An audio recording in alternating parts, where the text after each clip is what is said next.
Winston Churchill said, if you will not fight for right when you can easily win without bloodshed, if you will not fight when your victory is sure and not too costly, you may come to the moment when you will have to fight with all the odds against you and only a precarious chance of survival.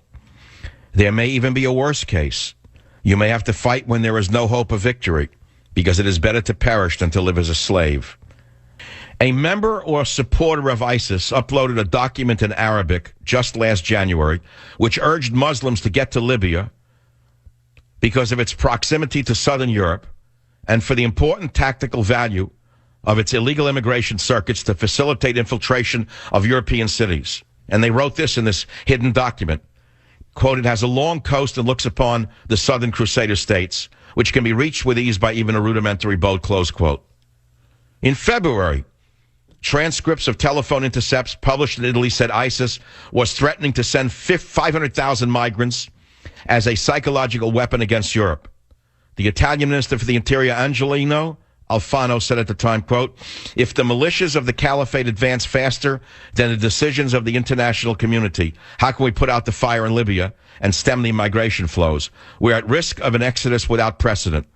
In February, the Turkish intelligence service warned police that up to 3,000 trained jihadists were seeking to cross into Turkey from Syria and Iraq and then travel through Bulgaria and Hungary into Germany and Western Europe. This is a dispatch from San Francisco by Michael Savage, Underground Radio. Direct to you, the people of the world. You are facing an existential end to your existence. Not tomorrow, but within 10 years, you will not be living in your own country if this is not stopped.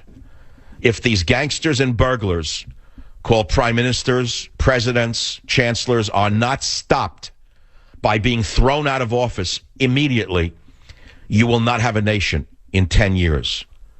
I stand by these words. I know that they're considered, well, a little controversial in America today to talk about borders, language, and culture.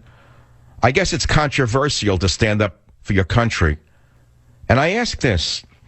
You see millions of Muslims are coming out of the Middle East, pretending to be refugees. Many of them, as you know, are ISIS members. Why would any country in the world accept Islamic migrants and commit suicide? I'll give you an example. Let's go to Lebanon. Lebanon was once a prosperous, predominantly Christian nation only 75 years ago. Did you know that it was called the Paris of the Mideast? It was a popular holiday spot. It was a commercial and banking center compared to Switzerland, Lebanon. Then what happened? Around 1950, Lebanon took in Islamic refugees from where? Syria and other war-torn areas. Once the PLO was defeated in Jordan, in the Black September massacre by Jordanian military in 1970, by the way, many Palestinian militants fled where?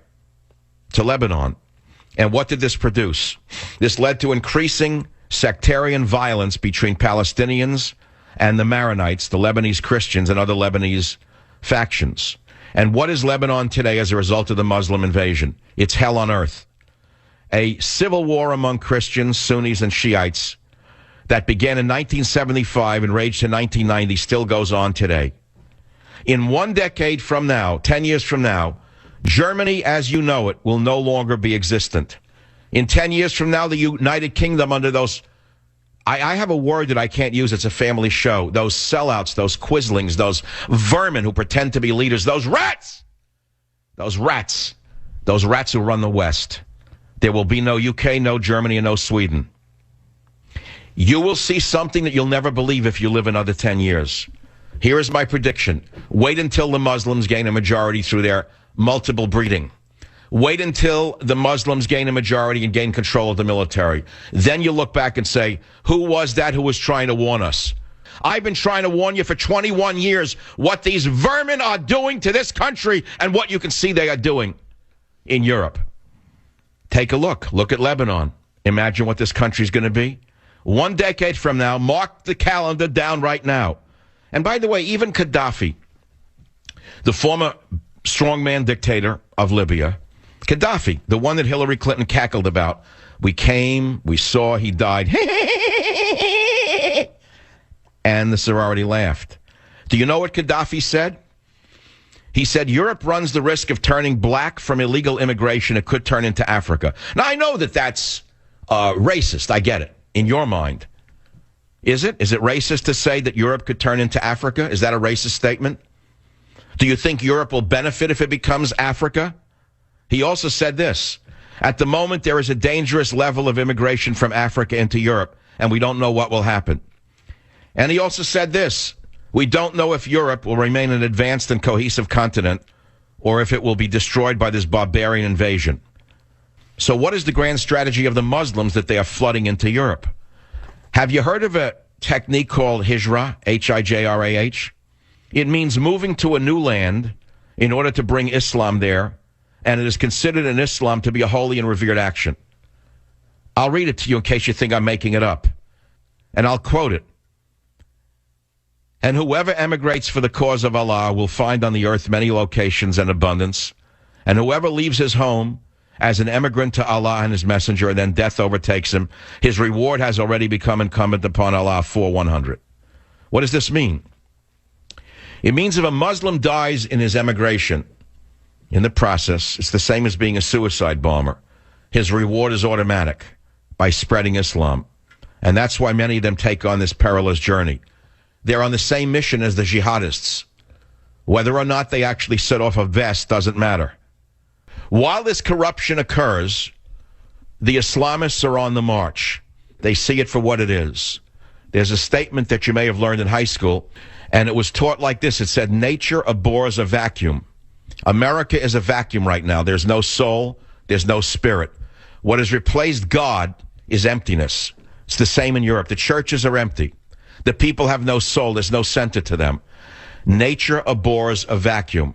And so we'll go on of what Hijrah is, what the strategy is, why Europe is being overrun right now by Muslims. Why are there so many young men, no women, no children? Who are they? They're not all from Syria. Many of them are from Bosnia. Some of them are from other nations. What are they doing? How did it happen that a nation with such a strong conservative backlash, Germany, suddenly gets overrun in the opposite direction? Who is Merkel? What do they have on her? How did Merkel become a dictator? Who gave her the power to be God Almighty? Who gave Obama the power to be God Almighty? Who is empowering these evil people? And I will use that word until you hear me. Evil. Evil exists. Evil is a leader who does not respect the wishes of the people. The people have a right to their own national identity. The people have a right to secure borders. Just as we have a right to secure doors and windows in our houses. Who doesn't have a right to secure their own house? It's inherent in our Constitution. You have a right in the Bill of Rights to resist illegal search and seizure. The government has no right to break into your car without a warrant, to break into your house without a warrant. You're protected by that. So who gives Mexicans the right to break into your country? Who gives Muslims the right to break into Germany? Criminals. They may as well have a black mask over their face. Merkel may as well have a burglar's mask over her face with a tire iron breaking the windows of Germany, if I were a cartoonist. She's prying the hinges off the locks. Why? What do they have on her? Why is she doing it? Don't confuse yourself. Please don't talk to me about the Holocaust again, and don't confuse yourself again. Stop with the humanitarianism. I'm sick of hearing about it. You're just weak. You're weak and you won't stand up for anything. The only thing you hate is this message. The only thing you hate is me. The only thing you hate are those of us who want borders, language, and culture. But you don't hate your real enemies. We're actually your best friends. We are the only ones who are warning America and trying to warn Europe as to what these burglars called leaders are doing to their own nation. In England, for example, Britain has planned a new plan to combat Muslim extremism. British Prime Minister David Cameron, as liberal as they come, unveiled a new strategy just today to combat Muslim extremism, saying the battle was perhaps the defining one of the century. Immediately, Muslims condemned him. It's called the counter-extremism strategy. It was been promised by the Cameron government for months. It set up to counter the ideology promoted by Islamic State militants, Al-Qaeda, and other Islamists, which the authorities say can lead young Britons onto a path of violence. Cameron wrote this. He said, subversive, well-organized, and sophisticated in their methods, Islamist extremists don't just threaten our security, they jeopardize all that we've built together, our successful multiracial, multi-faith democracy. He wrote on his Facebook website. So we have to confront them wherever we find them. And here in America, do you see such a strategy from Hussein Obama's administration? Here in America, has Hussein Obama permitted such a strategy? Answer the question, no. And this is a pretty tough plan. The problem with it, that they're trying to protect themselves from not being accused of being racist by targeting all groups, including far-right organizations, so-called, in England. In other words, sweeping up the Muslim extremists is one thing, but sweeping up patriots in England is quite another, because it's only the soccer thug that built Britain. Never forget who built Britain. It was the soccer thug's great-grandfathers. And never forget who can save England. Only the soccer thug can save England from the pansies who have stolen it from you. And they're trying to sweep you up with the same dragnet as the radical Muslims who want to kill you and your wife and children. The same radical Muslims who want to blow you up in a marketplace. The ones that you would stand off against. Attention, England. They want to throw you into the same net. So the pansies can continue to run that country and rob it blind. And so they're going to say, well, ooh, look at this. The Muslims are already screaming. Oh, it's extremist. You're picking on Muslims. The so-called Muslim Council of Britain, the country's largest umbrella Islamic organization, very much like our CAIR, a front group, in my estimation, said that while terrorism is a real threat, the government strategy was based on poor analysis and risked alienating those who support it needed. Really? The support it needed? The mosques are helping the British government? Are you kidding me? Are you joking? You must be joking. And I'm trying to point out the truth of what I've often pointed out, that the charge of Islamophobia is used to intimidate you into thinking that there is something wrong with resisting jihad terror and Islamic supremacism.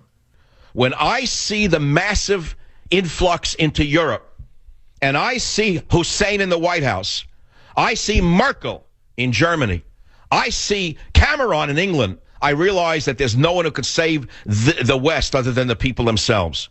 These are useless or collaborators. There's no other word. Either they're useless idiots or collaborators with the very enemy that would destroy our civilization.